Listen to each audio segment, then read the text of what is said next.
गए। तो परीक्षित जी कथा कहाँ पर थी?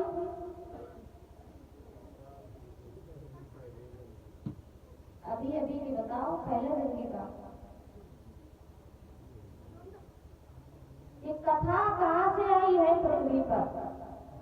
जैसे कोई चीज हमारे घर में ही आती है, जब हमें किसी का नाम नहीं पता है तो पूछेंगे कहाँ से आई है।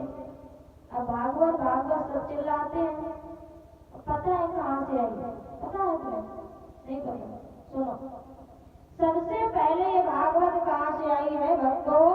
सर्वप्रथम ये कथा विष्णु जी ने ब्रह्मा जी को सुनाई थी, और ब्रह्मा जी ने सुनाई थी नारद जी को, और नारद जी ने सुनाई थी व्यास जी को और गोकर्ण जी को।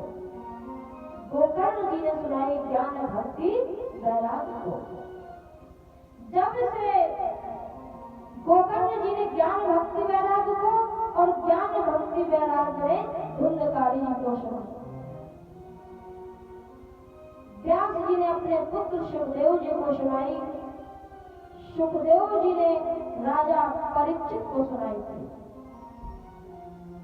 और पक्षियों में कागभूषण जी ने गरुड़ जी को कथा सुनाई थी। इस प्रकार से यह कथा पृथ्वी पर आई है, तभी से इस कथा का प्रचलन हुआ है।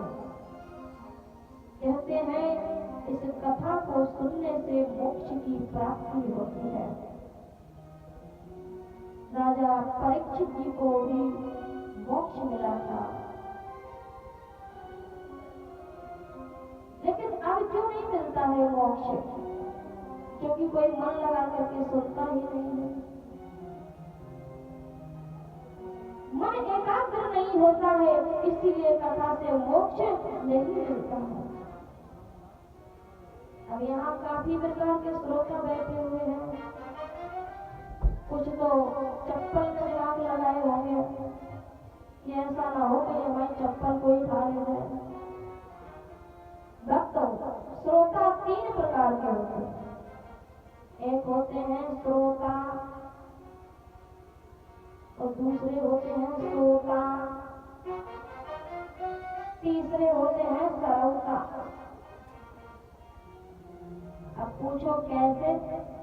तो सुनो, श्रोता होते हैं आराम से आते हैं, श्रीमद् भागवत कथा का आनंद लेते हैं, पालकी मार करके बैठ जाते हैं और कथा को सुनते हैं।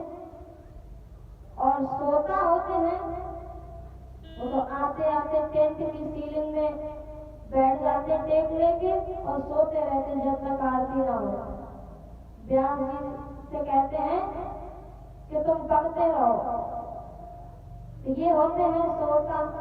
और श्रोता कौन होते हैं? जो आते हैं ना कथा सुनते हैं ना सुनने देते हैं।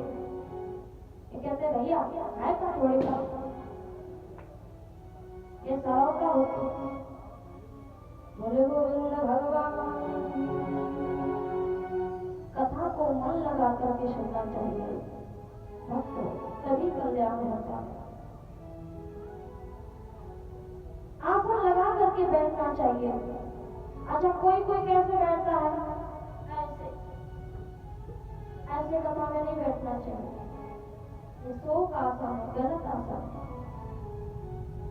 भगवान के दरबार में जाना चाहिए तो पालकी लगा करके बैठना चाहिए।